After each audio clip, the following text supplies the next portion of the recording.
كلامه القديم. أعوذ بالله من الشيطان الرجيم. بسم الله الرحمن الرحيم. الحمد لله رب العالمين الرحمن الرحيم مالك يوم الدين. إياك نعبد وإياك نستعين. اهدنا الصراط المستقيم صراط الذين أنعمت عليهم غير المغضوب عليهم ولا الضالين. آمين. கண்ணியத்திற்குரிய பெரியோர்களே, சகோதரர்களே, சூரத்துல் ஃபாத்திஹாவினுடைய முதலாவது ஆயத்திற்குரிய சில விளக்கங்கள் சென்ற வாரம் சொல்லப்பட்டன. அல்லாஹு தஆலா ரப்புல் ஆலமீனாக இருக்கின்ற காரணத்தால் அவனை புகழ வேண்டும் என்பதை நமக்கு அல்லாஹ் வலியுறுத்துகின்றான்.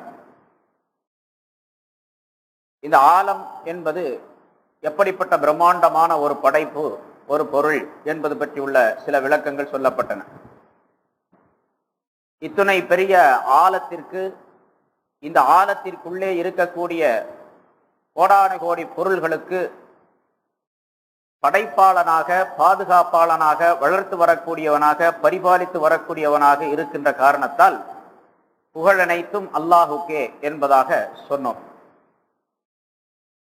இந்த ஆலம் என்பது மனிதனுடைய அறிவுக்கு அப்பாற்பட்ட எல்லைகளை கொண்டது என்பதாகவும் சொல்லப்பட்டது. நாம் பார்க்கக்கூடிய இந்த வானுலகத்தில் மேலே தெரியக்கூடிய இந்த வான்வெளியிலே மனிதனுடைய கற்பனைக்கு அப்பாற்பட்ட ஏராளமான கோள்கள், கிரகங்கள், பொருள்கள் எல்லாம் அமைந்திருக்கின்றன. இவை அனைத்தையும் அல்லாஹ் தஆலா ஏதாவது ஒரு காரண காரியத்திற்காக வேண்டித்தான் படைத்திருக்கின்றானே தவிர வீணாக படைக்கவில்லை. அதே போன்று இந்த பொருள்களை எல்லாம் பயன்படுத்துவதற்கு தகுதியான மனிதனை அல்லாஹ் தஆலா வீணாக படைக்கவில்லை என்பதாகவும் குர்ஆனிலே சொல்லி காட்டுகின்றான். அல்லாஹ் தஆலா ஒரு பொருளை, இவ்வளவு பிரம்மாண்டமாக இருக்கக்கூடிய இந்த ஆலம் என்ற பிரபஞ்சத்தில் இருக்கக்கூடிய பொருள்களை எல்லாம் ஏதேனும் ஒன்றை அவன் வீணாக படைத்திருக்கின்றான் என்று இருந்தால் அவனுடைய அறிவு தவறானது என்பதாக ஏற்பட்டுவிடும். அல்லாஹ் தஆலாவுடைய அறிவு மிக நுணுக்கமானது, நுட்பமானது. அவனுடைய அறிவிற்கு எல்லையே கிடையாது. அப்படிப்பட்ட அறிவிருக்கக்கூடிய அல்லாஹ் தஆலா ஒரு பொருளை படைத்திருக்கின்றான் என்று சொன்னால் அதில் ஏதாவது ஒரு காரணம், காரியம் இருக்கத்தான் செய்யும். குர்ஆனிலே பல இடங்களிலே சிந்திக்குமாறு மனிதனுக்கு கட்டளையிடுகின்றான்.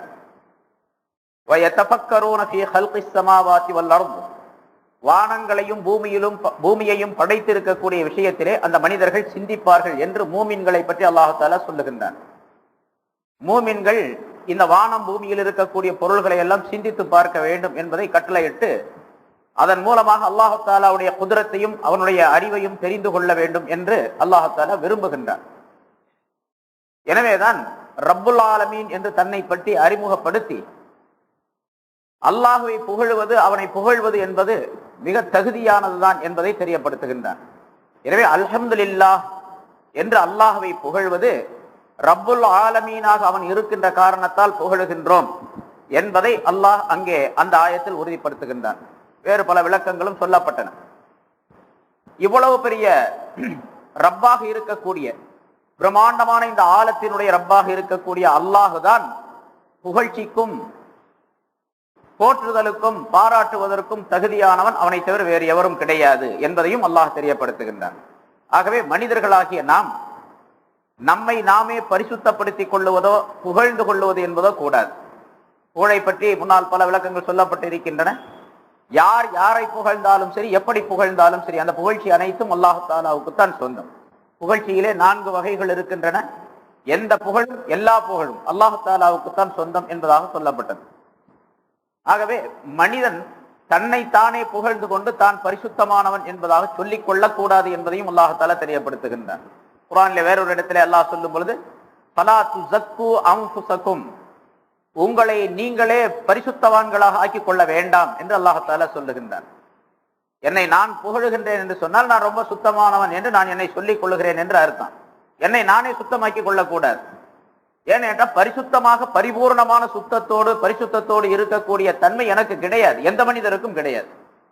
ஆகவே மனிதன் தன்னைத்தானே பரிசுத்தப்படுத்தி கொண்டு நான் அப்படிப்பட்டவன், எந்த விதமான தப்பும் தவறும் இல்லாதவன், சுத்தமானவன் என்று எந்த மனிதனும் தன்னை சொல்லிக் கொண்டு பரிசுத்தப்படுத்திக் கொள்ளக்கூடாது. அதனால பாவங்களை செய்து பாவங்கள் உடையவனாக அழுக்குடையவனாக இருக்க வேண்டும் அப்படிங்கிற அர்த்தம் அல்ல. அல்லாஹுவை புகழ்வதை விட்டுவிட்டு மனிதன் தன்னைத்தானே புகழ்ந்து கொள்ளுவதோ அல்லது மனிதன் மற்றவர்களை அல்லாஹுவை போன்று புகழ்வதோ கூடாது. இதனால் அடுத்தவரை புகழக்கூடாது, அவருக்கு நன்றி சொல்லக்கூடாது, அவரை பாராட்டக்கூடாது என்ற கருத்தல்ல. மனிதர்களை பாராட்ட வேண்டும், மனிதர்களை போற்ற வேண்டும், தகுதி உள்ளவர்களை புகழ வேண்டும், அவர்களுக்கு சுக்ர் செய்ய வேண்டும், நன்றி செலுத்த வேண்டும் என்றெல்லாம் சொல்லப்பட்டு இருக்கின்றது. ஸல்லல்லாஹு அலைஹி வஸல்லம் அவர்கள் சொல்லுகின்றார்கள், மல்லம் யஷ்குரின் நாஸ வலம் யஷ்குரில்லாஹ். எவர் மனிதர்களுக்கு நன்றி செலுத்தவில்லையோ அவர் அல்லாஹ்வுக்கு நன்றி செலுத்தியவராக ஆக மாட்டார் என்று நபி ஸல்லல்லாஹு அலைஹி வஸல்லம் அவர்கள் சொல்லுகின்றார்கள். அப்படின்னா மற்றவர்களை புகழ வேண்டும், நன்றி செலுத்த வேண்டும் என்று சொல்லுகின்றார்.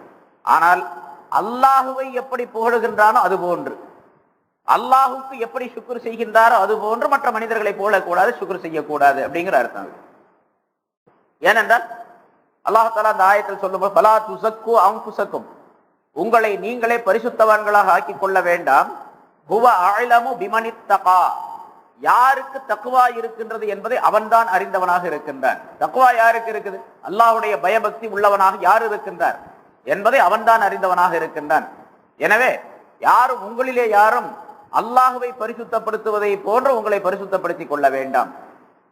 புகழ் எனக்கு சொந்தம் என்பதாக எவரும் சொல்லிக் கொள்ள வேண்டாம். யாராவது ஒரு நல்ல காரியத்தை செய்தார், அதற்காக வேண்டி பாராட்டுவது என்பது அது அவரை போற்றுவது, அவருடைய காரியத்தை அவர் செய்யக்கூடிய அந்த நல்ல காரியத்திற்கு தூண்டுதலாக அந்த பாராட்டுதல் அமைதல் என்ற அமைப்பில் இருக்க வேண்டுமே தவிர, அந்த பாராட்டுதல் அந்த புகழுதலின் காரணமாக அவருக்கு பெருமை வந்து விடக்கூடிய அளவுக்கு புகழ்வது இருக்கின்றது, அது கூடாது. ஸல்லல்லாஹு அலைஹி வஸல்லம் அவர்கள் அதையும் சொல்லுகின்றார்கள். ஒரு மனிதனை மற்றொரு மனிதன் அவனுடைய முகத்திற்கு முன்னால், அதாவது அவனுக்கு நேராக புகழ்ந்தால் அவனுடைய வாயிலே மண்ணை வாரி போடுங்கள் என்பதாக ஸல்லல்லாஹு அலைஹி வஸல்லம் அவர்கள் சொல்லுகின்றார்கள். அதாவது அப்படி புகழ்வது, நேருக்கு நேர் புகழ்வது என்பது தகுதி அல்ல, சரியல்ல. ஆனால் அதற்கு விளக்கங்கள் சொல்லப்பட்டு இருக்கின்றது. அந்த ஹதீஸுக்கு முஹத்திஸீன்கள் குறிப்பிடுகின்றார்கள், ஒரு மனிதனை இன்னொரு மனிதன் புகழும் பொழுது அப்படி புகழ்வதின் காரணமாக புகழப்படக்கூடிய அந்த மனிதனுக்கு தலை கனம் ஏற்பட்டு பெருமை ஏற்பட்டு பெருமை அடிக்கக்கூடிய ஒரு நிலை ஏற்பட்டால் அப்பொழுது இந்த ஹதீஸ் அந்த மனிதனுக்கு உரியது. இவனுடைய வாயில மண்ணை வாரி போடணும் அப்படிங்கிறார்.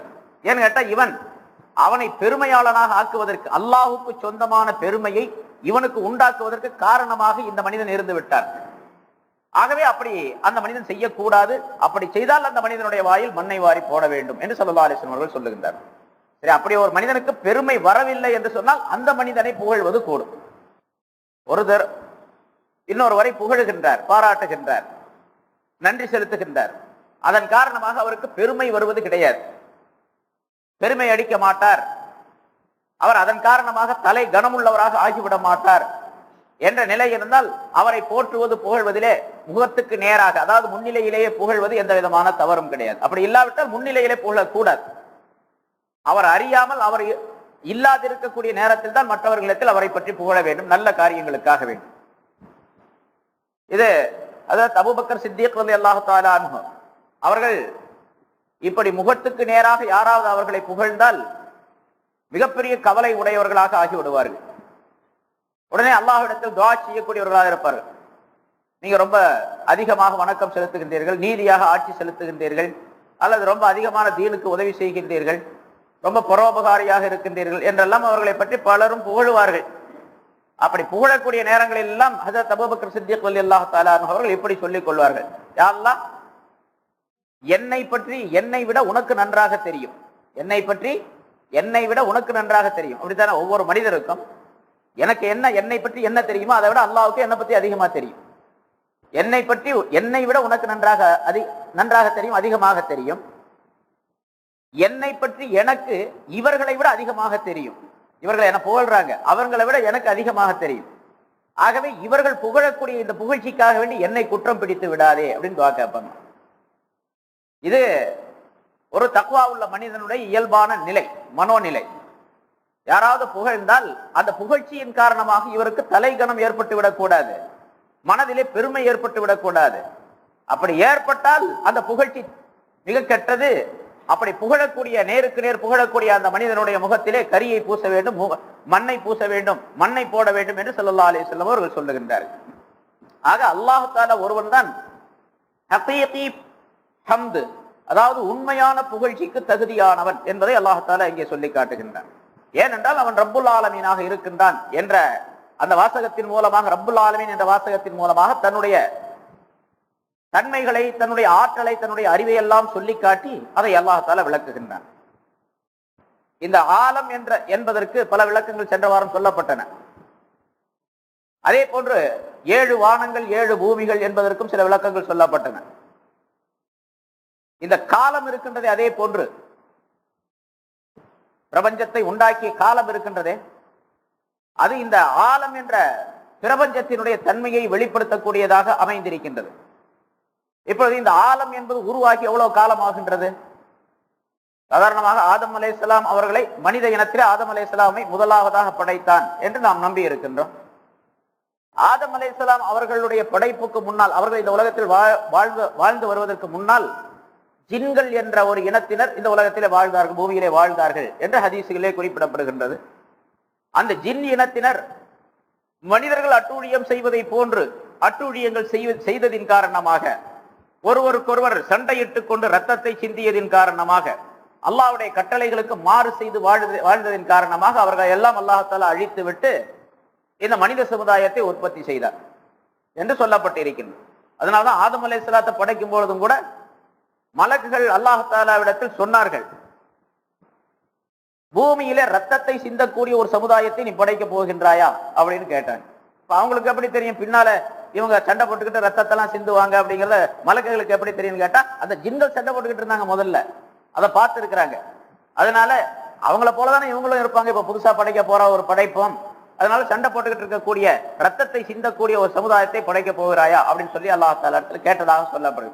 நமக்கு முன்னால ஜின்கள் இருந்தார்கள், அவர்களை எல்லாம் அழித்து, பலரை அழித்தார். ஜின்களுடைய இனத்தை, பல இனங்களை அல்லாஹ் தஆலா கடல் ஓரங்களிலும் தீவுகளிலும் மலைப்பகுதிகளிலும் அவர்களை குடியிருக்க செய்தான். இப்பொழுதும் பல ஜின்கள் அந்த பகுதிகளிலே இருந்து கொண்டு இருக்கின்றன. பல ஜின்கள் இறந்து விட்டன, பல ஜின்கள் அழிக்கப்பட்டு விட்டன. அந்த ஜின்களுக்கு தலைவனாக இருந்தவன் தான் அஸாஸீல் என்பவன். அவன் ரொம்ப வணக்கசாலியாக இருந்த காரணத்தால் அல்லாஹ் தஆலாவிடத்தில் தௌபா செய்து தப்பித்துக் கொண்டான் முதல்ல.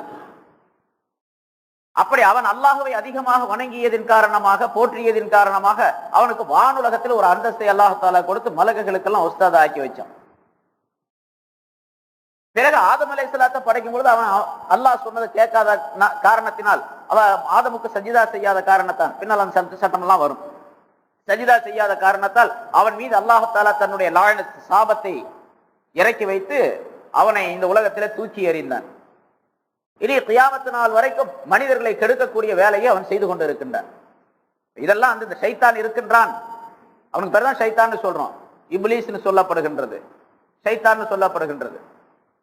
அவனுக்கு அசல் பேரு அஸாஸீல். இப்ப இவன் இருக்கிறது இந்த மனித சமுதாயத்திற்கு முன்னதாக ஜின் என்ற ஒரு சமுதாயம் இந்த உலகத்தில் வாழ்ந்தது அப்படிங்கிறத காட்டுது. இங்க இந்த உலகம் இவ்வளவு பிரம்மாண்டமான இந்த உலகத்திலே அல்லாஹ் தஆலா இந்த ஆலம் என்ற பிரபஞ்சத்திலே மனித சமுதாயத்தை உயர்வாக படைத்திருக்கின்றான். ஆனால் அதற்கு முன்னதாக ஒரு சமுதாயத்தை, ஜின் சமுதாயத்தை இந்த உலகத்திலே வாழ செய்திருக்கின்றான். பிறகு அதற்கு முன்னாலே யார் இருந்தார்கள் அப்படிங்கிறதுக்கு சரியான ஆதாரங்களோ அல்லது விளக்கங்களோ நமக்கு கிடைக்கவில்லை. ஏன்னா ரசூலுல்லாஹி ஸல்லல்லாஹு அலைஹி வஸல்லம் அவர்கள் இந்த ஜின் சமுதாயத்தை பற்றி உள்ள விளக்கங்களை மட்டும் ஹதீஸ்களிலே சொல்லி இருக்கின்றார்கள். சரி, இந்த மனித சமுதாயம் தோன்றி எவ்வளவு நாள் ஆச்சு அப்படிங்கிறதுல வேற கருத்து வேறுபாடு இருக்குது. சரியான ஆதாரப்படி ஆதம் அலைஹிஸ்ஸலாம் அவர்களில் இருந்து இப்பொழுது வரைக்கும் சுமார் ஒரு 7000 அல்லது 10,000 வருஷங்கள் தான் ஆனது அப்படின்னு கணக்கு போடப்பட்டிருக்கின்றது. ஆதம் அலைஹிஸ்ஸலாம் அவர்கள் 1000 வருஷம் இருந்தாங்க. அதுக்கு பின்னால அவங்களுடைய மகனார் ஷீத் அலைஹிஸ்ஸலாம் இருந்தாங்க, நூஹ் அலைஹிஸ்ஸலாம் வந்தாங்க. இந்த கணக்கெல்லாம் போட்டு பார்த்தாங்கன்னா ஒரு 10,000 வருஷத்துக்கு உள்ள வரும். இப்ப இந்த உலகம் உண்டாக்கப்பட்டு இந்த பூமி படைக்கப்பட்டு 10,000 வருஷம் தான் ஆச்சா? பூமி படைக்கப்பட்டு இன்னைக்கு விஞ்ஞானிகள் அறிவியலார் சொல்லக்கூடிய கருத்தின்படிக்கு 450 கோடி ஆண்டுகள் ஆகின்றன அப்படிங்கிறான். இந்த பூமி உண்டாக்கப்பட்டு 450 கோடி ஆண்டுகள் ஆகின்றன. இந்த பூமி உண்டாக்கப்பட்டு தான், இந்த பூமி எங்க இருந்துச்சு அப்படின்னு கேட்டா சூரியனோடு ஒட்டி கொண்டு இருந்தது அப்படின்னு சொல்றோம் அறிவியல்ல. சூரியனும் பூமியும் ஒன்னா இருந்தது. சூரியனிலிருந்து ஒரு துண்டு பெயர்ந்து வந்துதான் பூமியாக ஆனது அப்படின்னு சொல்லப்பட்டிருக்கு. அறிவியலாருடைய கணக்கு அது. இந்த சூரியனிலிருந்து வந்தா அப்போ வெறும் நெருப்பாவில் இருக்கணும். சூரியன் என்பது நெருப்பு கோலம் அல்லவா, நெருப்பாக இருக்கணும் அப்படின்னு சொன்னா கோடிக்கணக்கான ஆண்டுகள் ஆகிவிட்ட காரணத்தால் இந்த பூமியுடைய மேல் பரப்பு இருக்கின்றது, அது குளிர்ந்து விட்டது, மண்ணாக ஆகிட்டது. இப்பவும் பூமிக்குள்ள நம்ம தோண்டி பார்த்தோம் அப்படின்னு சொன்னா வெறும் நெருப்பு தான் இருக்கும். சுமார் ஒரு 10-15 கிலோமீட்டர் ஆழத்துக்கு நீங்க தோண்டி பார்த்தீங்கன்னு சொன்னா நெருப்பு குழம்புகள் இருக்கும். நெருப்பு குழம்புகள் எப்படி இருக்குதுன்னு கேட்டா அது ஆறாக கடல் மாதிரி ஓடிக்கிட்டு இருக்கு, ஆறு மாதிரி அப்படியே ஓடிக்கிட்டே இருக்கு. அந்த நெருப்புக்கு மேலதான் தண்ணி இருக்குது, நெருப்புக்கு மேலதான் தண்ணீர் இருக்குது. நம்ம சில ஒரு 100 அடிகள் 200 அடியோ அல்லது தோண்டணும் அப்படின்னா போர் போடுறதுக்காக வேண்டி தண்ணி வருது. அந்த தண்ணீர் பாருங்க சூடா இருக்குது. தண்ணீர் ஏன் சூடா இருக்குன்னா அதுக்கு கீழே நெருப்பு இருக்குது, அதனால தண்ணி சூடா இருக்கு. கீழே நிலத்திலிருந்து வரக்கூடிய நீர் சூடாக இருக்கின்றது அப்படின்னு விஞ்ஞானிகளுடைய கருத்து. அப்படித்தான், உண்மையும் அப்படித்தான். சரி, இந்த பூமிக்கு நடு மையத்தில் என்ன இருக்குன்னா எப்படிப்பட்ட எந்த பொருளை போட்டாலும் உருகிவிடக்கூடிய அளவுக்கு நெருப்பு குழம்புகள் இருக்கின்றன. அந்த நெருப்பு குழம்புகள் இந்த பூமி முழுவதும் ஆறு மாதிரி ஓடிக்கொண்டிருக்கின்ற காரணத்தால் பூமியினுடைய ஏதாவது ஒரு பகுதியிலே நிலப்பரப்பாகிறது, மண்ணாகிறது, லேசான அடர்த்தி உடையதாக இருந்தால் அந்த இடத்துல அந்த நெருப்பு குழம்பு பிச்சுக்கிட்டு வந்துடும் மேல. அதுதான் எரிமலை அப்படிங்கிறது. அந்த எரிமலை இருக்கக்கூடிய ஜப்பான் பகுதிகளில் பாருங்க, அந்த எரிமலைகள்ல இருந்து அந்த நெருப்பு குழம்பு அதனுடைய வாயின் வழியாக வெளியே வந்து ஆறு மாதிரி ஓடிக்கிட்டு இருக்கு. வெறும் நெருப்பாகவே ஓடும். நெருப்பு ஆறுகள் ஓடக்கூடிய எத்தனையோ பகுதிகள் ஜப்பான்ல போய் பார்க்கிறோம், இப்போ நிறைய இருக்கு. இப்ப இந்த பூமி சூரியனிலிருந்து வந்தது அப்படிங்கிறது தெளிவான ஆதாரங்கள் இருக்கின்றன. சரி, இதுக்கு ஷரியத்துல ஏதாச்சும் ஆதாரம் இருக்குதா? ஆம், அல்லாஹ் தஆலா குர்ஆனிலே சொல்லி காட்டுகின்றான்.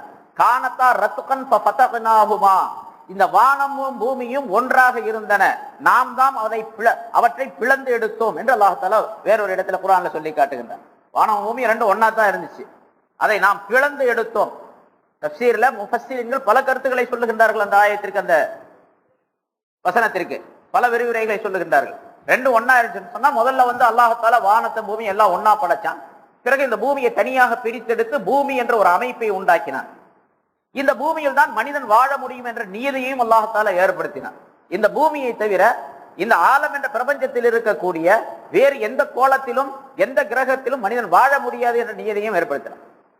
ஏன்? மனிதன் மண்ணால் படைக்கப்பட்டவன் மண்ணில் தான் வாழ வேண்டும். இந்த மண் அல்லாத, அதாவது மனிதன் படைக்கப்பட்டிருக்கக்கூடிய மண் இருக்கின்றது, அது இந்த பூமியினுடைய மண் தான். இந்த பூமியிலே பல்வேறு வகையான மண் அமைப்புகள் இருக்கின்றன. கருப்பு, சிகப்பு, எல்லா கலர்களும் இருக்கின்றன, எல்லா நிறங்களுடைய மண்களும் இருக்கின்றன. எல்லா மண்களுடைய கலவையும் சேர்த்தான் ஆதம் அலைஹிஸ்ஸலாத்தை படைத்தார். அவரில் இருந்துதான் எல்லா மனிதர்களும் உற்பத்தி ஆகின்றார்கள். எனவே மண் எப்படி பல கலர்கள் உடையதாக இருக்கின்றது, அதே போன்று மனிதர்கள் பல நிறங்கள் உடையவர்களாக இருக்கின்றார்கள் என்று சொல்லப்பட்டிருக்கின்றது. இங்கே இந்த பூமி வானத்தில் இருந்து ஒரு பகுதியாக இருந்தது. இவர் சொல்ல சூரியனிலிருந்து ஒரு பகுதியாக பிரித்தெடுக்கப்பட்டிருக்கின்றது அப்படின்னு. அப்ப சூரியனிலிருந்து இது வந்து அந்த ஆயத்தின்படி வானமும் பூமியும் ஒன்றாக இருந்தது, பிறகு பிரித்தெடுத்து 450 கோடி ஆண்டுகள் ஆகின்றன அப்படிங்கிறது ஒன்றும் பெரிய வியப்புக்குரிய ஆச்சரியமான விஷயம் அல்ல. காரணம் என்னன்னு கேட்டா, இதற்கு பின்னால் ஒரு காலத்தில் இந்த பூமியும் வானமும் எல்லாம் அழிந்து விடும். பிறகு மறுமை என்று சொல்லப்படக்கூடிய ஒரு உலகம், அது சொர்க்கம் நரகம் என்ற பெயரிலே அங்கே இருக்கும். அந்த உலகம் இனிமேல் நீடூழியாக நிரந்தரமாக இருக்கும். அந்த உலகத்திலே இருக்கக்கூடிய கணக்கை போட்டு பார்த்தால் இந்த 450 கோடி அல்ல, இன்னும் 4500 கோடி ஆண்டுகள் ஆனாலும் சரி, இது மிக அற்பமான சொற்பமான காலம்தான். அதனால பூமி தோன்றியது 450 கோடி ஆண்டுகள் ஆகின்றன அப்படிங்கிற சொல்ல பெரிய அதிசயமான விஷயம் அல்ல. அந்த அறிவியலார் கூட, அதாவது இந்த இந்துக்களிலே இந்த காலத்தை பகுக்கக்கூடியவர்கள் காலங்கள் 4 வகையான காலங்களை சொல்லி காட்டுகின்றார்கள். கிரேதா யுகம், திரேதா யுகம், துவாபர யுகம், கலியுகம் என்பதாக இந்த 4 காலங்களிலே கடைசி காலத்திலே நாம் வாழ்ந்து கொண்டிருக்கின்றோம். கலியுகத்திலே நாம் இருந்து கொண்டிருக்கின்றோம். கிரேதா யுகம் என்பது, அதாவது வடமொழி அறிவியலார் சொல்லக்கூடிய ஒரு கணக்கு. இது கிரேதா யுகம் என்பது 17,28,000 ஆண்டுகள் கொண்டவை என்று சொல்லப்பட்டிருக்கின்றது. திரேதா யுகம் என்பது 12,96,000 ஆண்டுகளை கொண்டது. துவாபர யுகம் என்பது 8,64,000 ஆண்டுகளை கொண்டது. கலியுகம் என்பது 4,32,000 ஆண்டுகளை கொண்டது. இந்த கலியுகம் என்பது இப்பொழுது தோன்றி 3000 வருஷம் ஆச்சு. கிமு 3000, அதாவது 3000, இது ஒரு 1900, 5000 ஆண்டுகள் ஆகின்றன. 8000 வருஷம் இந்த கலியுகத்தினுடைய காலம் 8000 வருஷம். அதுல 5000 வருஷம் முடிஞ்சு போச்சு. இன்னொரு 3000 வருஷம் பாக்கி இருக்கின்றது இந்த உலகம் அழிவதற்கு அப்படின்னு சில வடமொழி அறிவியலார் சொல்லக்கூடிய ஒரு கணக்கு. இது ராமாயணத்துல ராமன் பிறந்த கதையை சொல்லும் போது இந்த கணக்குகளை எல்லாம் சொல்லி காட்டுகின்றார்கள். ராமனுடைய காலம் எதுன்னு கேட்டா 2வதா சொன்ன பாருங்க, திரேதா யுகம் அப்படிங்கிறது. அந்த திரேதா யுகத்துல ராமன் பிறந்தானா. இப்ப பிறந்தவன் அல்ல, கலியுகத்துல பிறந்தவன் அல்ல.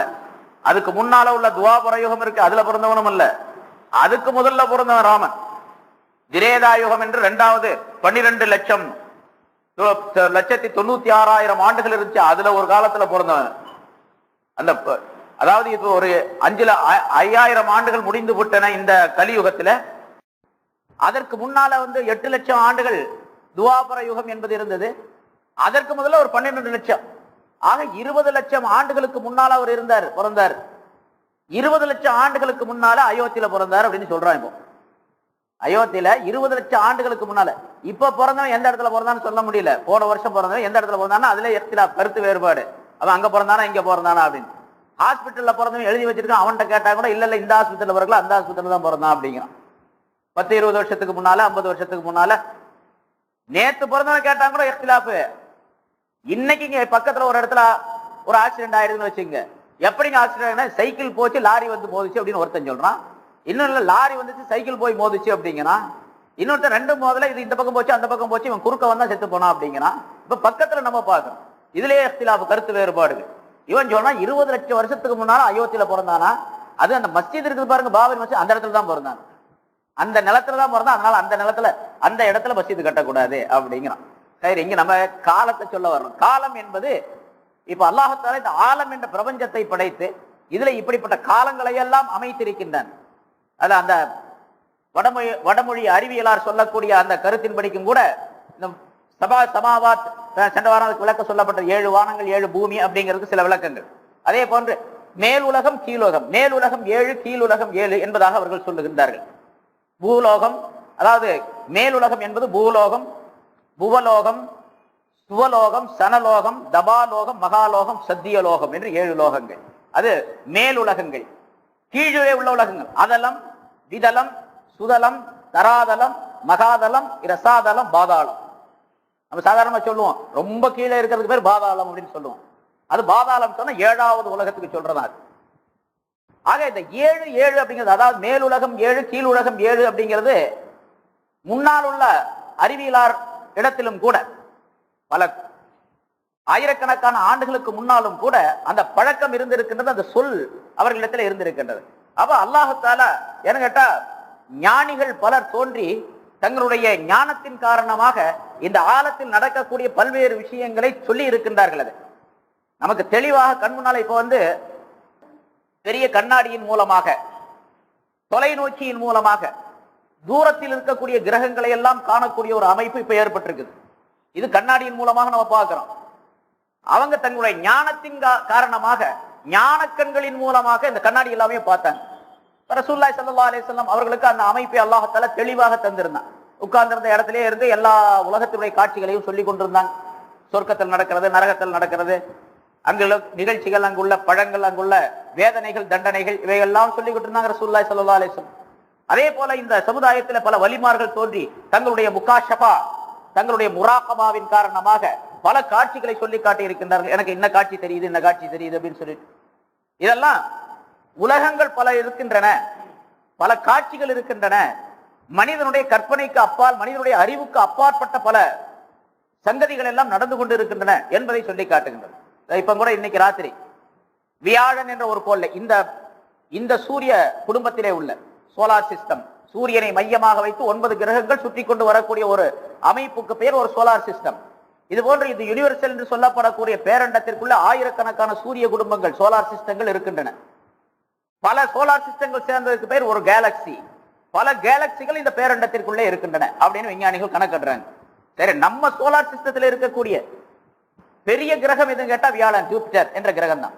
அந்த ஜூபிட்டர் கிரகத்தின் மீது, வியாழன் கிரகத்தின் மீது இன்னைக்கு ராத்திரிக்கு 16ஆம் தேதி விடிஞ்சா 17ஆம் தேதி இரவு 1:25 ஒரு நட்சத்திரம், ஒரு வால் நட்சத்திரம் 21 துண்டுகளாக உடைஞ்சிருச்சு. அந்த உடைந்த 21 துண்டுகளும் ஒன்றன் பின் ஒன்றாக அந்த ஜூபிட்டர் என்ற கிரகத்தின் மீது மோதுகின்ற அப்படின்னு சொல்லி இன்னைக்கு போடுறான். அதை பார்க்கறதுக்காக வேண்டி மெட்ராஸ்லயும் கூட அந்த பிர்லா கோளரங்கம் இருக்கு, அந்த இடத்துல ஒரு கண்ணாடி ஒண்ணு வச்சிருக்கிறான் தொலைநோக்கி. அதுல யார் வேணாலும் போய் பார்க்கலாம் அப்படிங்கிறது அனுமதியும் கொடுத்துருக்கான். நாளைக்கு வேணா போய் பார்க்கலாம். நீ அந்த கோளங்கள் எப்படி அது மோதுது, எப்படி அது வருது, எப்படி வேகமாக வருது அப்படிங்கிறத அந்த கண்ணாடியில பார்க்க முடியும் அப்படிங்கிறது. சரி, இது இந்த உலக இந்த சோலார் சிஸ்டத்தில் உள்ள ஒரு அந்த கிரகம் இருக்கின்றதே, அதாவது வியாழன் கிரகம் இருக்கின்றதே, அது சூரியனை போன்று பல மடங்கு பெருசு. இந்த சூரியனுடைய இந்த பூமியுடைய சுற்றளவு இருக்கின்றதே, இந்த பூமியை போன்று பல மடங்கு பெருசு. இந்த பூமி இருக்கின்றதே, இதனுடைய சுற்றளவு 40,000 கிலோமீட்டர் தான். இதனுடைய விட்டம், இதனுடைய குறுக்களவு இருக்கின்றதே, அது 12,000 கிலோமீட்டர்கள், 12,756 கிலோமீட்டர் என்பதாக சொல்லப்பட்டிருக்கிறது. ஆனா அந்த வியாழன் இருக்கின்றது ஜூபிட்டர், அதனுடைய குறுக்களவு 1,42,867 கிலோமீட்டர். இது 12,000 இந்த பூமியினுடைய குறுக்களவு. அது 1,42,000 அப்படின்னா அதை 3ஆல பெருக்குனா அதனுடைய சுற்றளவு. ஒரு விட்டத்தை 3ஆல் பெருக்குனா என்ன தொகை நம்பர் வருது, அந்த நம்பர் ஒரு கோளத்தினுடைய ஒரு உருண்டையினுடைய சுற்றளவாகும். அப்படின்னா கிட்டத்தட்ட 4.5 லட்சம் கிலோமீட்டர் உடைய சுற்றளவு உடையது அந்த வியாழன் என்ற கிரகம். இந்த பூமி இருக்கின்றது, இதற்கு ஒரு துணைக்கோள் இருக்கின்றது, அதான் சந்திரன். இங்கிருந்து 2.5 லட்சம் மைலுக்கு அப்பால் இருக்குது துணைக்கோள் ஒன்று. அதே போன்று வியாழனுக்கு 16 துணைக்கோள்கள் இருக்கின்றன, 16 சந்திரன்கள் இருக்கின்றன வியாழனுக்கு. இதெல்லாம் இந்த சூரிய குடும்பத்திலே, இந்த சோலார் சிஸ்டத்திலே சுற்றி வரக்கூடிய கிரகங்கள்.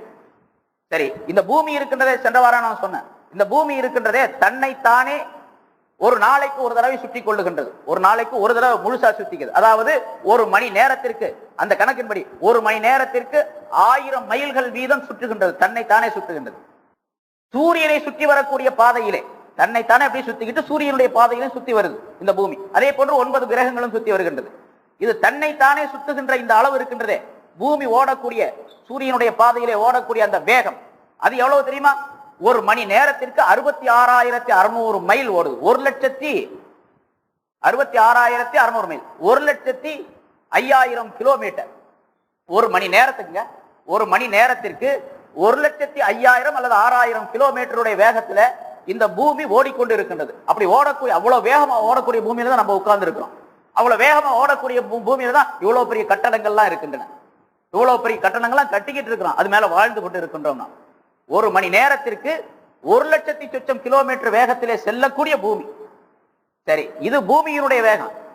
இதிலிருந்து பூமியிலிருந்து அந்த வியாழன் இருக்குது பாருங்க, பூமியிலிருந்து சூரியன் இருக்க 15 கோடி கிலோமீட்டர்.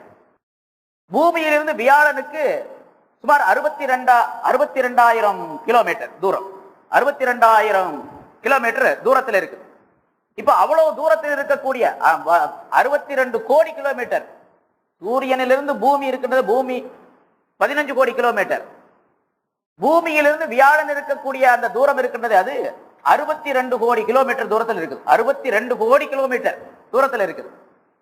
அவ்வளவு தூரத்தில் இருக்கக்கூடிய ஒரு கிரகத்தின் மீது இந்த 21 துண்டுகள், உடைந்த துண்டுகள் மோதுவதன் காரணமாக பூமிக்கு ஏதாவது விளைவுகள் ஏற்படும் அப்படின்னு விஞ்ஞானிகள் கணிக்கிறாங்க. அவ்வளவு தூரத்தில் இருக்குது, அங்க மோதக்கூடிய மோதலின் காரணமாக இந்த பூமிக்கு ஏதேனும் விளைவுகள் ஏற்படுமா ஏற்படாதா அப்படிங்கிறதுல கருத்து வேறுபாடு இருக்குது. அது நாளைக்கு நாளைக்கு தான் பேப்பர்ல போடுவாங்க, நம்ம படிக்கலாம், பார்க்கலாம் எப்படி விளைவுகள் ஏற்படுமா ஏற்படாத. ஆனா அதே நேரத்துல அந்த மோதக்கூடிய வியாழனுடைய கிரகத்தில் மோதக்கூடிய அந்த 21 துண்டுகளிலே சில துண்டுகள் இந்த பூமியில வந்து விழுந்துச்சு, பூமி எல்லாம் நாசமாயிடும், ஹலாக்காயிடும், பூமி உடைஞ்சு தூளாயிடும். ஏன்னா அந்த வியாழன் கிரகம் இருக்கின்றதே, அது மிகப்பெரிய கிரகம். நம்ம சொன்ன பூமியை போல பல மடங்கு அதிகமானது, பல ஆயிரக்கணக்கான மடங்கு பெருசு. இந்த சோலார் சிஸ்டத்திலேயே இருக்கக்கூடிய கிரகங்களில் 9 கோள்கள்ல மிகப்பெரியது ஜூபிட்டர் தான். அதன் மீது அது மோதுவதன் காரணமாக எந்த விதமான விளைவும் ஏற்படாது. அங்க ஏதாவது விளைவு ஏற்பட்டா அதனால உயிரினங்களுக்கு எந்த நஷ்டம் கிடையாது, ஏன்னா அங்க உயிரினங்கள் இல்லை. பூமியின் மீது விழுந்தா எல்லாம் ஹலாக்காயிடும், நாசமாயிடும். அல்லாஹ் கியாமத்தினால் வரக்கூடியது. அல்லாஹ் ஸல்லல்லாஹு அலைஹி வஸல்லம் அவர்கள் பல அடையாளங்களை சொல்றாங்க. இப்படித்தான் ஏதாச்சும் ஒரு நிகழ்ச்சிகள் ஏற்பட்டு இந்த பூமிக்கு அழிவு ஏற்படும், உலகத்திற்கு அழிவு ஏற்படும். ஏதாவது ஒரு நிகழ்ச்சி, சின்ன நிகழ்ச்சி ஏற்பட்டால் போதும், பூகம்பத்தனமா பார்க்கலாம், சும்மா லேசா ஒரு அசைவு, இவ்வளவு வேகமாக ஓடிக்கொண்டு இருக்கக்கூடியது. நம்ம சொன்னப்போ 66,600 மைல் வேகம், அதாவது 1,05,000 கிலோமீட்டர் வேகத்துல சூரியனுடைய பாதையில பூமி ஓடிக்கிட்டு இருக்குது.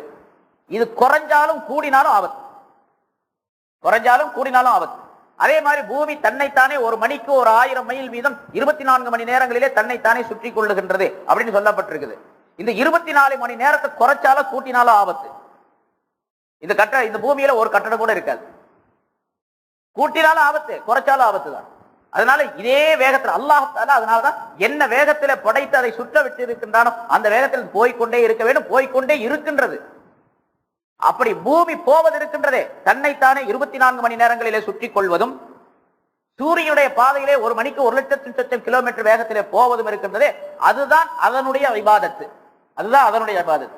அல்லாஹ் சொன்னா நீ இப்படி செய்யணும் அப்படின்னு சொல்லிட்டு அப்படி செய்து கொண்டே இருக்கின்றது. இப்படி சுற்ற வேண்டும், சுற்றி கொண்டே இருக்கின்றது. சூரியனுக்கு ஒரு உத்தரவு அல்லாஹ் தஆலா போட்டால் நீ இருக்கக்கூடிய இடத்திலிருந்தே உன்னை நீயே சுற்றி கொண்டு நீ மக்களுக்கு சேவை செய்ய வேண்டும் என்பதாக. இது ஆலம் என்ற பிரபஞ்சத்திற்கு நீ ஒளியை தர வேண்டும், இந்தந்த அமைப்பிலே இன்னென்ன முறைப்படிக்க என்று சொல்லிக் கொடுத்தான் அல்லாஹ் தஆலா. அது அப்படியே செயல்பட்டு கொண்டிருக்கின்றது. அதுதான் சூரியன் சஜிதா செய்கின்றது. வஷ்ஷம்சு வல் கமரு வஷ்ஷஜரு யஸ்ஜுதான், அதாவது சந்திரனும் மரங்களும் சஜிதா செய்கின்றன என்று அல்லாஹ் தஆலா சொல்லுகின்றான். இன்னும் பல இடங்களிலே சூரியன் சஜிதா செய்கின்றது, சூரியன் வழிபடுகின்றது, சூரியன் கட்டுப்படுகின்றது என்று சொல்லுகின்றான். இப்ப சூரியன் வழிபடுகின்றது, கட்டுப்படுகின்றது, இபாதத் செய்கின்றது என்று சொன்னால் எப்படி அல்லாஹ் தஆலா அதை ஏற்படுத்தினான் அப்படி செயல்பட்டுக் கொண்டிருப்பதான் அதனுடைய இபாதத். வணக்கம். இங்கே இந்த ஆலம் என்ற இவ்வளவு பெரிய பிரபஞ்சத்திலே இந்த பொருள்களை எல்லாம் அல்லாஹ் தஆலா உண்டாக்கி அதற்கு மிக மனிதனுடைய கற்பனையில் அடங்காத காலத்தை அதற்கு உண்டாக்கி அதையெல்லாம் கட்டுப்படுத்தி செயல்படுத்தி கொண்டிருக்கக்கூடிய ஒருவனுக்கு பெயர் ரப்பு என்பதாக சொல்லப்படும் அப்படிங்கிற பொருள். அந்த கருத்துல அல்லாஹ் தஆலா ரப்பில் ஆலமீன் என்று தன்னை பற்றி விளக்குகின்றான். அப்படி ரப்புல் ஆலமீனாக அவன் இருக்கின்ற காரணத்தால் அவனுக்கு எல்லா புகழும் என்று நாம் சொல்ல வேண்டும். அந்த சொல்லுவதை செயல்படுத்த வேண்டும் இபாதத் வணக்கத்தின் மூலமாக என்பதை அல்லாஹ் தஆலா தெரியப்படுத்துகின்றான். அர் ரஹ்மான் அர் ரஹீம், இந்த ரெண்டு வார்த்தைக்கு முன்னால பிஸ்மில்லாஹிர் ரஹ்மானிர் ரஹீம் என்பதில் விளக்கம் சொல்லப்பட்டது. திருப்ப சொல்ல வேண்டிய அவசியம் இல்லை. இது அர் ரஹ்மான் அர் ரஹீம் என்பதற்கு எத்தனை விளக்கங்கள் சொல்லப்பட்டனவோ அந்த விளக்கங்கள் பூரா இதற்கு உண்டு.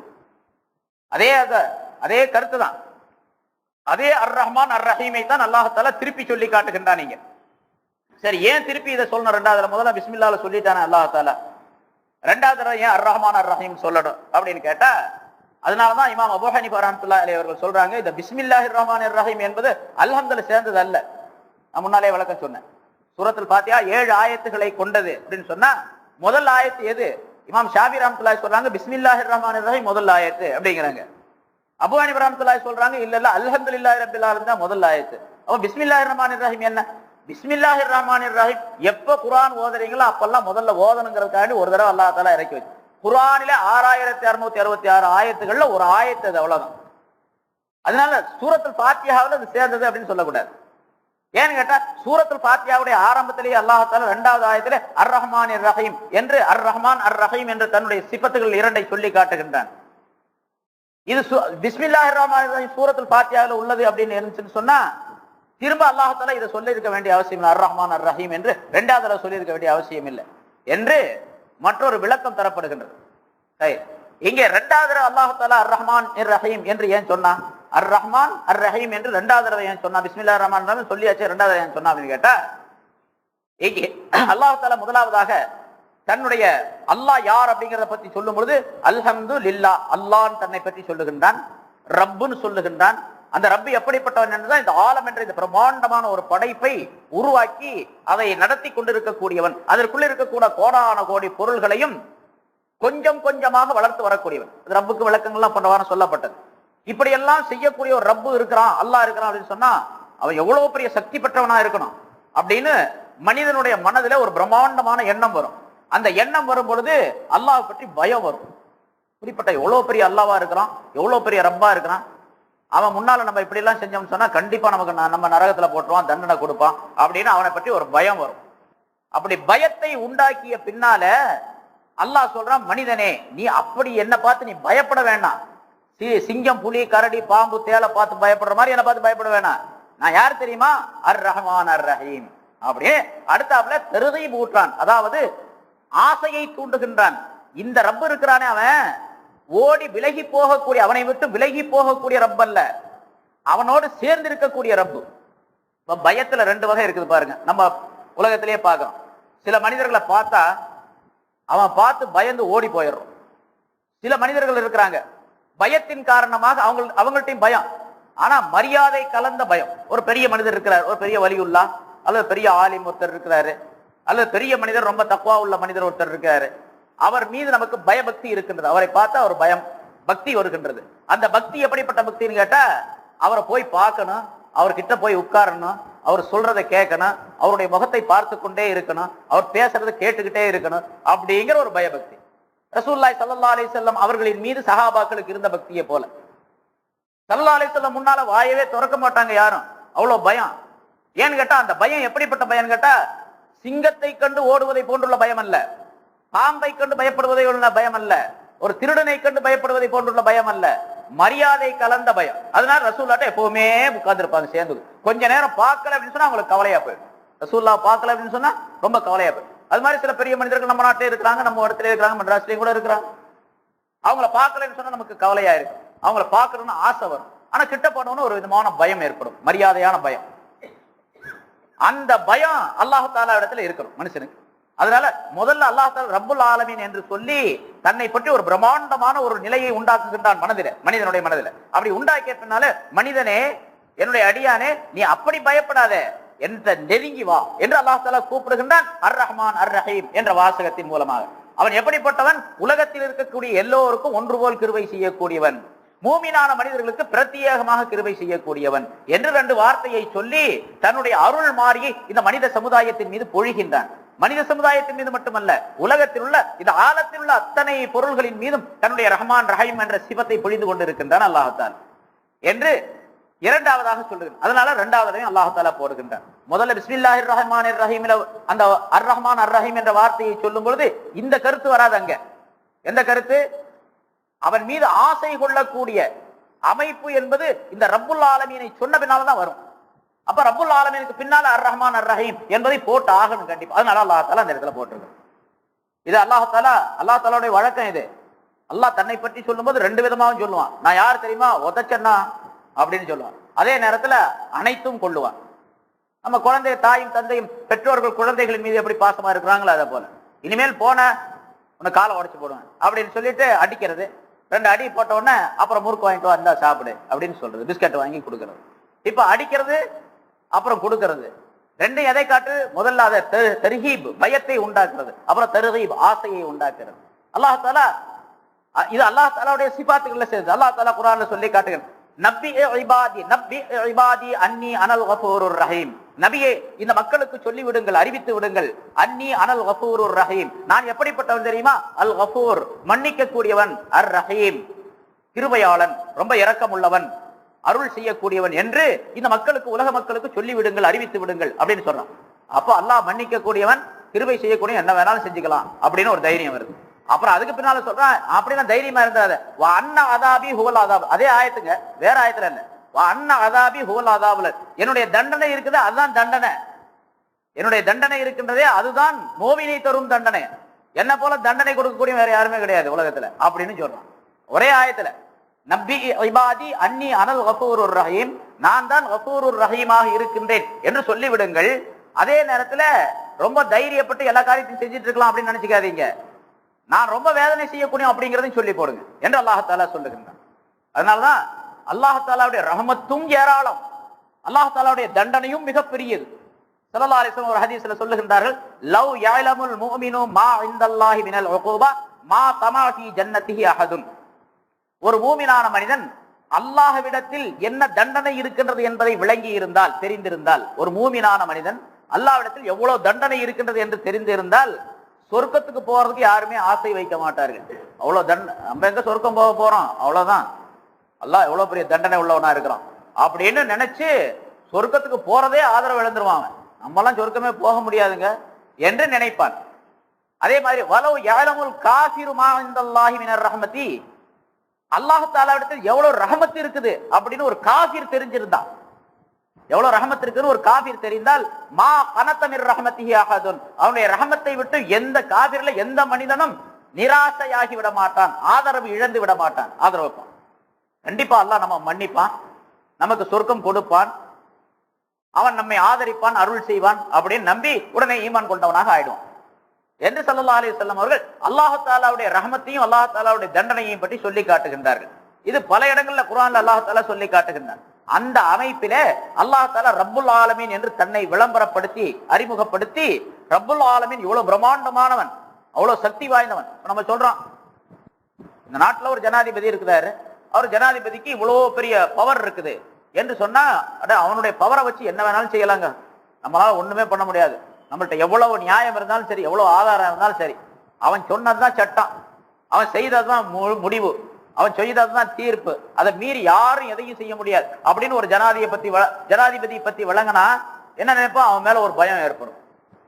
ஆனா அந்த ஜனாதிபதி இருக்கிறானே, அந்தால இவ்வளவு பவர் உள்ள ஆளா இருந்தாலும் கூட ரொம்ப இறக்கம் உள்ள ஆளுங்க, நியாயமான ஆளுங்க. அவரு யார் அவருக்கு கட்டுப்படுறாரோ, யார் அவருடைய சொல்லுக்கு வழிபடுகின்றாரோ, அவருடைய ஆட்சியில உள்ள அந்த சட்டங்களை ஏற்றுக்கொள்ளுகின்றாரோ, அந்த மனிதருக்கெல்லாம் நல்ல அருள் செய்வார், நல்ல பொருள் கொடுப்பார், எல்லா விதமான உபகாரங்களும் செய்வார் அந்த ஜனாதிபதி அப்படின்னு சொன்னா அந்த ஜனாதிபதி மேல ஒரு ஆசை வரும். அப்புறம் அதே போல அல்லாஹ் தஆலா ரப்புல் ஆலமீன் என்று சொல்லும் பொழுது அவன் மீது ஒரு பயபக்தி ஏற்படுகின்றது. அந்த பயபக்தியின் காரணமாக அவனை விட்டு ஒதுங்கி போகக்கூடிய ஒரு சூழ்நிலை ஏற்படக்கூடாது என்பதற்காக அர் ரஹ்மான் அர் ரஹீம் என்று சொல்லி அல்லாஹ் தஆலா தன்னுடைய இதை நிலைப்படுத்துகின்றான் என்பதாக குறிப்பிடப்பட்டிருக்கின்றது. இப்படி பல கருத்துக்கள் அர் ரஹ்மான் அர் ரஹீம் என்று இரண்டாவது அல்லாஹ் தஆலா சொன்னதற்குரிய விளக்கம் சொல்லப்பட்டிருக்கிறது. அடுத்ததாக அல்ஹம்துலில்லாஹி ரப்பில் ஆலமீன் அர் ரஹ்மானிர் ரஹீம், அதுக்கு நிறைய விளக்கம். அர் ரஹ்மான் அர் ரஹீம் தான் 2-3 வாரம் சொல்லியிருக்கு முதல்ல, பிஸ்மில்லாஹிர் ரஹ்மானிர் ரஹீம், அதனால திரும்ப அதனுடைய அந்த விளக்கங்கள்லாம் தேவையில்லை. அடுத்ததாக மாலிகி யௌமித்தீன், மாலிக் அவன் அரசன், அதிகாரி, யௌமித்தீன் தீனுடைய நாளுக்கு அதிகாரியாக இருக்கக்கூடியவன் என்று சொல்லுகின்றான். தீனுடைய நாளுக்கு அதிகாரியாக இருக்கக்கூடியவன். தீன் என்று சொன்னால் நம்ம அதுக்கு பல அர்த்தம் இருக்கு. இங்க உலகத்துல தீன் அப்படின்னு சொன்னா நம்ம மார்க்கம் அப்படின்னு சொல்லுவோம். இந்த இஸ்லாத்துக்கு தீன் அப்படின்னு பேர், தீனுல் இஸ்லாம், இஸ்லாமிய மார்க்கம் அப்படின்னு சொல்லுவோம். ஆனா தீன்கிறதுக்கு அசல் அர்த்தம் என்ன, இந்த இடத்துல தீன் அப்படிங்கிறதுக்கு ஜஸா, கூலி வழங்குதல், பிரதி வழங்குதல், பிரதி உபகாரம் செய்ய, பிரதி வழங்குதல், பிரதி பலன் தருதல், கணக்கு கேட்டல் அப்படிங்கிற அர்த்தம். மாலிகி யௌமித்தீன், தீனுடைய நாளின் அதிபதி, தீனுடைய நாளின் அதிபதி, கேள்வி கணக்கு கேட்கக்கூடிய நாளின் அதிபதி, அல்லது இந்த உலகத்திலே மனிதன் செய்த அமல்களுக்கு பிரதிபலன் கொடுக்கக்கூடிய நாள். யௌமுத்தீன் அப்படின்னு சொன்னா பிரதிபலன் தரக்கூடிய நாள், பிரதிபலன் வழங்கப்படக்கூடிய நாள், அந்த நாளுக்கு அதிபதியாக இருக்கக்கூடியவன் அவன் மாலிக். மாலிக் அப்படின்னு சொன்னா அரசன் அப்படிங்கிற அர்த்தம், அதிபதி அப்படின்னு சொல்றது. இப்ப இந்த மாலிக் அப்படின்னு அல்லாஹுக்கு சொல்லும் பொழுது அல்லாஹுக்கு மாலிக்கும் தனக்கு மாலிக்குன்னு ஒரு பெயர் அல்லாஹ் தஆலா சொல்றான். எப்படி ரப்புன்னு சொன்னா, அல்லான்னு சொன்னா, முதல்ல அல்லாஹ், அல்லாஹ்ங்கிறது அவனுடைய ஜாத், அவனுடைய உள்ளமைக்கு பெயர். பிறகு அவனுடைய சிபாத்துகளிலே ரப்பு என்ற சிபத்தை சொல்லி இருக்கிறான், ரஹ்மான் என்ற சிபத்தை சொன்னான், ரஹீம் என்ற சிபத்தை சொன்னான். இப்ப நாலாவதாக மாலிக் என்ற சிபத்தை அல்லாஹ் தஆலா சொல்லுகிறார். தன்னுடைய சிபத்துகள்ல நாலாவது இங்க சொல்றான். இந்த 3வது ஆயத்துல 4வது சிபத்து வருது. அல்லாஹ்ங்கிறது அந்த ஜாத்துக்கு பேரு, இஸ்மு, அது பெயர் சொல்லுது, அவனுக்கு உரிய பெயர் சொல்லுது. அவனுக்கு சிபாத்துகளாக அவனுடைய சிறப்பு தன்மைகளை தெரியப்படுத்தக்கூடிய பெயர் சொற்களாக இருக்கக்கூடியவை 99 அஸ்மாவுல் ஹுஸ்னா அப்படின்னு நம்ம சொல்லுவாங்க, அழகான திருநாமங்கள் அப்படின்னு சொல்லிட்டு. அந்த 99ல இப்ப 4 சிபத்துகளை அல்லாஹ் தஆலா இங்க சொல்லி இருக்கிறான். ஒன்னு ரப்பு, 2வது ரஹ்மான், 3வது ரஹீம், 4வது மாலிக் என்பதை சொல்லுகின்றான். இந்த மாலிக் என்பது அதிபதி. எதற்கு அதிபதி? தீனுடைய நாளுக்கு அதிபதி. தீனுடைய நாள் அப்படின்னா பிரதிபலங்கள் வழங்கக்கூடிய நாளுக்கு அதிபதியாக இருக்கக்கூடியவர். அன்றைய நாளிலே அவனை தவிர வேறு எவருமே அந்த சக்திக்கு, அந்த நிலைக்கு தகுதியானவர்கள் அல்ல, யாருமே அங்க வர முடியாது. மாலிக் அப்படின்னு சொன்னா சாதாரணமாக உரிமையாளன் அப்படிங்கிற அர்த்தம் சொல்லப்படும். அதே மாலிக் அப்படிங்கிறத மலிக் அப்படின்னு சொன்னா அரசன் அப்படின்னு சொல்லுவோம். இந்த உலகத்துல அரசர்கள் இருக்கிறாங்க, அரசாங்கத்துக்கு அந்த அரசருக்கு பெயர் மலிக் அப்படின்னு சொல்லுவோம். இப்ப மலிக் ஃபஹத், ஃபஹத் அரசர் அப்படின்னாங்க. அங்க போனீங்கன்னா, அரபு நாட்டுல போனீங்கன்னா, சவுதியா கவர்மெண்ட்டுக்கு போனீங்கன்னா மலிக் ஃபஹத் அப்படின்னு போடுவாங்க பேப்பர்ல எல்லாம். ஃபஹத் அரசர் சொன்னார் அப்படின்னு சொல்லி, ஃபஹத் அரசர் இந்த இதுல கலந்து கொண்டார், அரசர் ஃபஹத் கலந்து கொண்டார் அப்படின்னு சொல்லி போடுவாங்க. இப்ப மலிக் அப்படின்னு சொன்னா அரசன் அப்படின்னு அர்த்தம். மாலிக் அப்படின்னு சொன்னா அரசன் அர்த்தம் சொல்லலாம், அதிபதி அப்படின்னு சொல்லலாம், உரிமையாளன் அப்படின்னு சொல்லலாம். அவன் அந்த உரிமை என்பது அவனை தவிர வேறு எவருக்குமே கிடையாது அப்படிங்கிற அல்லாஹ் தஆலா இங்க உறுதிப்படுத்துவதற்காக மாலிக். அதனால இந்த மாலிக்ங்கிற வார்த்தையை பல விதமாக உபயோகிக்கலாம் என்று சொல்லப்பட்டிருக்கு. கிராத் 7 கிராத் அப்படிங்கிறது விளக்கம் முன்னால் ஆரம்பத்தில் சொல்லப்பட்டிருக்கு. இந்த குர்ஆனுடைய விளக்கங்கள் சொல்லும் பொழுது, ஃபஸாயில்களை சொல்லும் பொழுது அதுல சில ஆயத்துக்களை நம்ம இப்ப ஓதுறதுக்கு நமக்கு வசதியாக ஜேர் ஜபர் போட்டு அழகாக அதுக்கு முறைப்படுத்தி கொடுக்கப்பட்டிருக்கின்றது. கிராத்தையுடைய அமைப்பில் ஓதக்கூடியவர்கள் சில இடங்களில சில வார்த்தைகளை பல்வேறு விதமாக மாற்றி ஓதக்கூடிய அமைப்பு இருந்து கொண்டிருக்கின்றது. அதுக்கு சில இடங்கள்ல லேசான அர்த்தங்கள் மாறும், சில இடங்கள்ல அர்த்தங்கள் மாறாம அந்த வார்த்தைகள் மாறக்கூடிய தன்மைகளும் இருக்கின்றன. இது அந்த 7 கிராத்துல உள்ளது. அதே மாதிரி இந்த மாலிக் என்பதை மலிக் என்றும் ஓதலாம். மாலிகி யௌமித்தீன் அப்படிங்கிறத மலிகி யௌமித்தீன் அப்படின்னு சொல்லலாம், மலீகி யௌமித்தீன் அப்படின்னு சொல்லலாம், மல்கி யௌமித்தீன் அப்படின்னு சொல்லலாம், முல்கி யௌமித்தீன் சொல்லலாம், மலிகி யௌமித்தீன் சொல்லலாம், மலக்க யௌமத்தீன் அப்படின்னு சொல்லலாம், ஓதலாம். நாம் அபூ ஹனீஃபா ரஹ்மத்துல்லாஹி அலைஹி அவர் நல்லது அப்படின்னு சொல்றாங்க அப்படி ஓதறது. அபூ ஹனீஃபா ரஹ்மத்துல்லாஹி சொல்றது மலக்க யௌமித்தீன் யௌமத்தீன் அப்படின்னு சொல்றது. மாலிகி யௌமித்தீன்ங்கிறத மலக்க யௌமத்தீன். பிரதிபலன் வழங்கப்படக்கூடிய நாளுக்கு உரிமையாளனாக அவன் ஆகிவிட்டான் அப்படின்னு அர்த்தம். பாஸ்ட் டென்ஸாக சொல்லி அத டென்ஸ் இப்ப நவுனாக இருக்கக்கூடிய அந்த வார்த்தையை, பெயர் சொல்லாக இருக்கக்கூடிய வார்த்தையை வெர்பாக வினை சொல்லாக ஆக்கி மலக்க யௌமத்தீன் அப்படின்னு சொல்லலாம் என்று, அது நல்லதும் கூட என்று அழகான கிராத் என்பதாக அதற்கு பெயர் கூட சொல்லப்பட்டிருக்குது. இமாம் அபூ ஹனீஃபா ரஹ்மத்துல்லாஹி சொல்லக்கூடிய அந்த வாசகத்தில் முல்கு யௌமத்தீன் அப்படின்னு சொல்லலாம், மில்க யௌமத்தீன் மலிக்கன் யௌமத்தீன் அப்படின்னு சொல்லலாம். சில கிராத்துகளை அந்த லீ அப்படிங்கறத லே அப்படின்னு அந்த சாய்வாக ஓதுவது. அதே மாதிரி மாலக்க யௌமித்தீன் அப்படின்னு சொல்லலாம், மல்லாக்கி யௌமித்தீன் அப்படின்னு சொல்லலாம். இப்படி பல விதமான கிராத், 10 விதமான அம்சங்கள் மாற்றங்களை அந்த மாலிகி என்ற வார்த்தையில குறிப்பிடுகின்றார்கள் முஃபஸ்ஸிரீன்கள். இங்க அந்த சட்டத்தை விளக்குறதுக்காக சொல்லப்பட்டது தவிர இதுல நமக்கு ஒன்றும் பிரச்சனை இல்லை. ஏன்னா நம்ம ஓதுறது மாலிகி யௌமித்தீன் தான் ஓதணும். நீங்க போய் அஜத் இப்படி சொன்னான்னு சொல்லிட்டு மல்லாக்கி யௌமித்தீன் அப்படின்னு ஓதுனீங்கன்னா அப்புறம் சண்டைக்கு வந்துருவாங்க. நானே ஓதுறேன்னு வச்சுங்க கிராத்தே, அல்ஹம்து சூரா தொழுகையில ஓதுற வச்சு அல்ஹம்துலில்லாஹி ரப்பில் ஆலமீன் அர் ரஹ்மானிர் ரஹீம் மல்லாக்கி யௌமித்தீன் அஜரத் இந்த பக்கம் வாங்க அப்படின்றாங்க. அதனால அங்கெல்லாம் அப்படிலாம் செய்யக்கூடாது. சட்டங்கள் இப்படிலாம் ஓதலாம் அப்படிங்கிறத தெரியப்படுத்துறதுக்காக சொல்றது. இப்படி அந்த மாலிகி யௌமித்தீன் இப்ப பிரதிபலன் வழங்கப்படக்கூடிய நாளின் அதிபதியானவன்.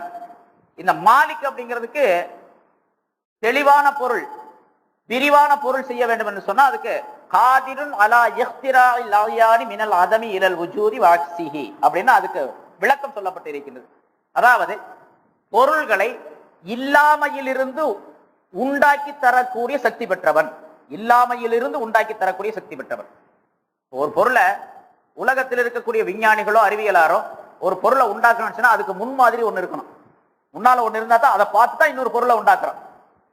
எந்த பொருளும் இல்லாம ஒரு புதுசா ஒரு பொருளை கம்ப்யூட்டர் கண்டுபிடிச்சான்னு சொன்னா சும்மா கண்டுபிடிச்சிடல, அவன் வேற ஒரு பொருளை பார்த்தா கண்டுபிடிச்சான்.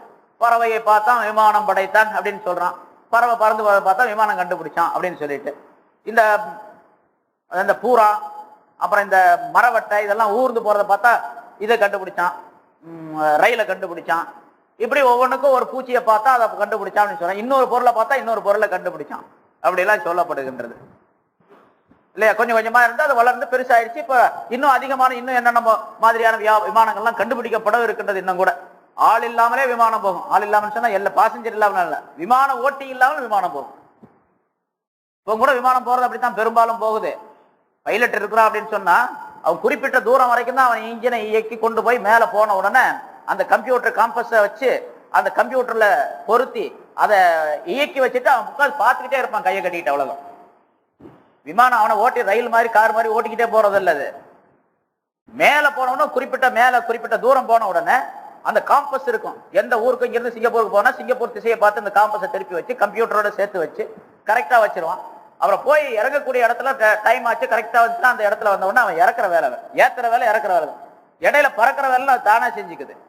இன்னும் கொஞ்ச நாள் கழிச்சா அந்த ஆளே தேவையில்லை, ஏத்துறதுக்கு இறக்குறதுக்கு கூட ஆளே தேவையில்லை. அப்படி ஒரு கம்ப்யூட்டர் கண்டுபிடிக்கப்பட்டு முடிச்சு போச்சு. இனிமேல் அது செயல்பாட்டுல கொண்டு வரணும். அவ்வளவு. இது மாதிரிலாம் மனிதன் செய்யறான். ஆனா ஒன்னு பார்த்து இன்னொன்னு செய்யறான். அல்லாஹ் தஆலா அப்படியே அல்ல, பார்க்காமலே செய்வான். இந்த உலகத்துக்கு தான் படைச்சான். முதல்ல ஏதாச்சும் பார்த்தா செஞ்சான். முதல்ல ஒரு மாடல், ஒரு ஸ்கெட்ச் ஒன்ன போட்டு ஒரு ஆர்கிடெக்ட் ஒரு ஆளை கூப்பிட்டு இதை போட்டு காட்ட அப்படியே அல்லாஹ் தஆலா படைச்சான். எதுவுமே கிடையாது. அதனாலதான் அவனுக்கு பேரு பதீஉஸ் ஸமாவாதி வல் அர்த் அப்படின்னு சொல்றான். அல்லாஹ் தஆலா குர்ஆன்ல சொல்றான். பதீஉ அப்படின்னு சொன்னா என்ன அர்த்தம்? முன்மாதிரி இல்லாமல் நூதனமான முறையிலே உண்டாக்கக்கூடியவன் அப்படின்னு அர்த்தம். வானங்களையும் பூமியையும் அற்புதமான முறையிலே முன்மாதிரி இல்லாமல் உண்டு பண்ணக்கூடியவன் அப்படின்னு அர்த்தம் அல்லாஹ் தஆலா தன்னை பற்றி சொல்றான். அது மாலிக் அப்படின்னு சொன்னா அந்த அர்த்தம் சொல்லப்பட்டிருக்கு. இஹ்திரால் ஆயான் மினல் அதம் இலல் உஜூத், இல்லாமல் இருக்கக்கூடிய பொருள்களை உண்டாக்கி அதை வெளிக்கொண்டு வருவதற்கு சக்தி பெற்றவன். அதே போன்று உண்டாயிருக்கக்கூடிய பொருள்களை இல்லாமல் ஆக்குவதற்கும் சக்தி பெற்றவன். இருக்கக்கூடிய பொருளை இல்லாமல் ஆக்குவதற்கு சக்தி பெற்றவன், அவன் தான் மாலிக் அப்படின்னு சொல்லப்படுகிறது. இங்க நம்ம பொருள் என்ன செய்யறது, அதிபதி அப்படின்னு பொதுவான அர்த்தம் சொல்றோம். தீனுடைய நாளுக்கு, ஜஸாவுடைய நாளுக்கு, கூலி கொடுக்கக்கூடிய நாளுக்கு அதிபதி அப்படின்னு சொல்லப்படுகிறது. பிரதிபலன்கள் வழங்கக்கூடிய அந்த நாளுக்கு அதிபதியாக இருக்கக்கூடியவன் அவன். அவனை தவிர வேறு அதிபதி, அரசர் என்பவன் யாருமே, அதிகாரி என்பவன் யாருமே அந்த நாளிலே கிடையாது. இந்த உலகத்தில் இருக்கும்போது சில பேர் தங்களை அரசர்கள், அதிபதி, ஆட்சியாளர், உரிமை உள்ளவன் அப்படின்லாம் சொல்லிக்கிறாங்க. சில மனிதர்கள் இருந்தாங்க, அல்லாஹ் தஆலா அவங்களுக்கு இந்த உலகத்தை பூராத்தி ஆட்சியாக ஆக்கி கொடுத்திருந்தான். அவர் நல்லவர்களும் இருந்தாங்க, கெட்டவங்களும் இருந்தாங்க. இப்ப ஃபிரௌன் இருந்தான், நான் தான் இந்த உலகத்துக்கு ரப்பு அப்படின்னு சொல்லிட்டு இருந்தான். ஆனா ரப்புக்கும் ஆலா, நான் பெரிய ரப்பு உங்களுக்கு அப்படின்னு சொல்லிட்டு இருந்தான். அதே மாதிரி நம்ரூத் இருந்தான், முக்தனஸ்ஸர் என்று சொல்லப்படக்கூடிய ஒருவர் இருந்தான். எப்படி மிகப்பெரிய ஆட்சியாளர்களா இருந்தாங்க, உலகம் முழுவதும் எங்களுக்கு சொந்தம் அப்படின்னு சொன்னாங்க. நாங்க தான் அரசர், நான் தான் அதிபதி என்று சொல்லி கொண்டிருந்தான். ஆனா இந்த அவன் சொல்லிக் கொண்டிருக்கக்கூடிய இந்த அதிபதி, ஆட்சியாளர், உரிமையாளர் அப்படின்னு சொல்லி கொண்டிருப்பதெல்லாம் அவன் இந்த உலகத்தை விட்டு பிரியற வரைக்கும் முடிஞ்சு போச்சு. இப்ப அல்லாஹ் தஆலா அப்படிப்பட்ட பல மனிதர்கள், வம்பர்கள் இருந்தாங்க இந்த உலகத்துல. எத்தனையோ மனிதர்கள் வம்புத்தனம் செய்யக்கூடியவர்கள் இருந்தாங்க. தங்களை மிக பெரியவர்களாக, மிக பயங்கரமான காட்சிகள் கொண்ட செயல்கள் கொண்டவர்கள் எல்லாம் இருந்தாங்க. அவங்களை எல்லாம் அல்லாஹ் தஆலா ஒன்று கூட்டி வைத்து அந்த இடத்துல அந்த கியாமத்தினால இந்த உலகத்துல இவர்கள் செய்த அந்த நன்மை தீமைக்கு பிரதிபலன் வழங்கக்கூடிய ஒரு நாளை அல்லாஹ் தஆலா உண்டாக்கி அந்த நாளிலே தான் அதிபதி என்பதை விளக்குகின்றானுங்க. நீங்கள் எல்லாம் அதிபதினு சொல்லிட்டு இருந்தீங்க உலகத்துல, அதெல்லாம் தற்காலிகமானது, கொஞ்ச நாளைக்கு உள்ளது.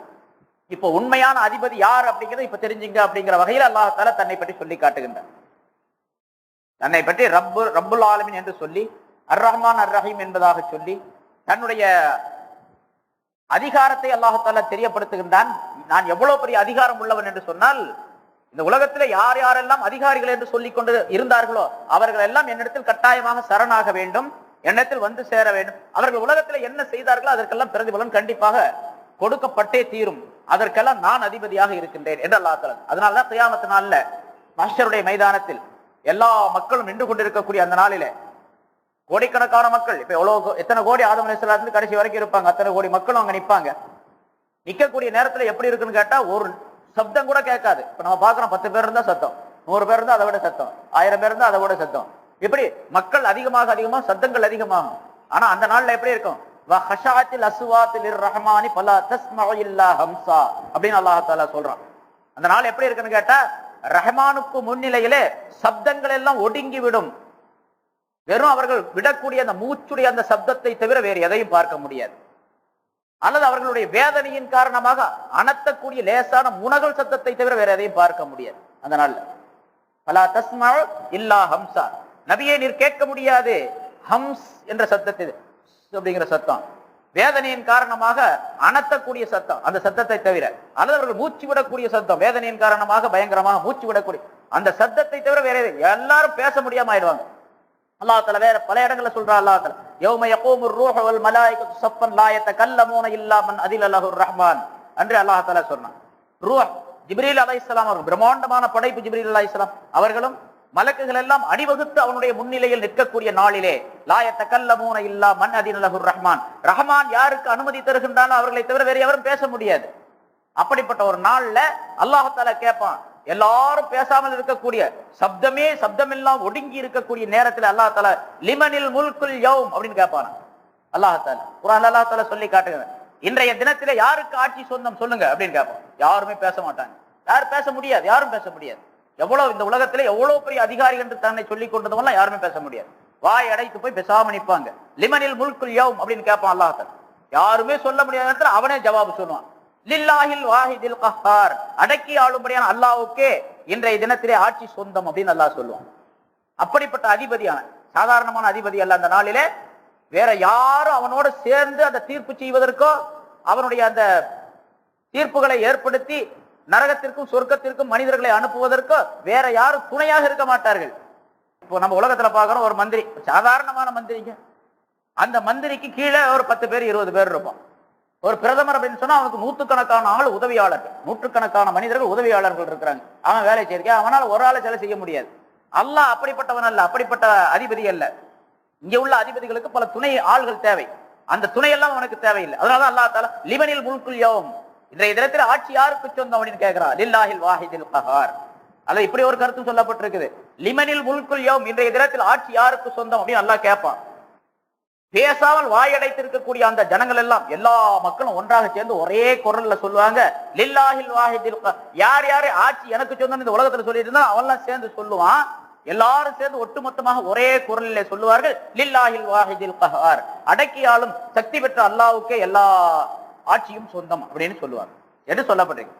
இந்த மாலிகி யௌமித்தீன் அப்படிங்கிறதுக்கு இன்னும் பல விளக்கங்கள் இருக்கு. இன்ஷா அல்லாஹ் அடுத்த வாரம் பார்ப்போம். எனவே அல்லாஹ் தஆலா தன்னை பற்றி, தன்னுடைய குதிரத்தை பற்றி, தன்னுடைய அறிவை பற்றி, அருளை பற்றி அல்லாஹ் தஆலா இதுல இந்த ஆயத்துல விளக்கி, இப்படி இருப்பதின் காரணமாக எனக்குத்தான் புகழ் எல்லாம் சொந்தம் அப்படின்னு அல்லாஹ் தஆலா சொல்ற மாதிரி அல்ஹம்துலில்லாஹி ரப்பில் ஆலமீன் என்று நம்மை சொல்லி அவனிடத்திலேயே எல்லா வகையான அடைக்கலமும் தேட வேண்டும், எல்லா வகையான உதவியும் தேட வேண்டும், எல்லா வணக்கங்களும் அவனுக்குத்தான் செய்ய வேண்டும் என்பதை அல்லாஹ் தஆலா நமக்கு வெளிப்படுத்தி காட்டுகின்றான். எனவே அந்த முறைப்படி அல்லாஹ்வை நாம் தெரிந்து வணங்கக்கூடியவர்களாக ஆகிவிட வேண்டும். அத்தகைய நல்ல தௌஃபீகை நம் அனைவருக்கும் அல்லாஹ் தஆலா தந்தருள்வானாக.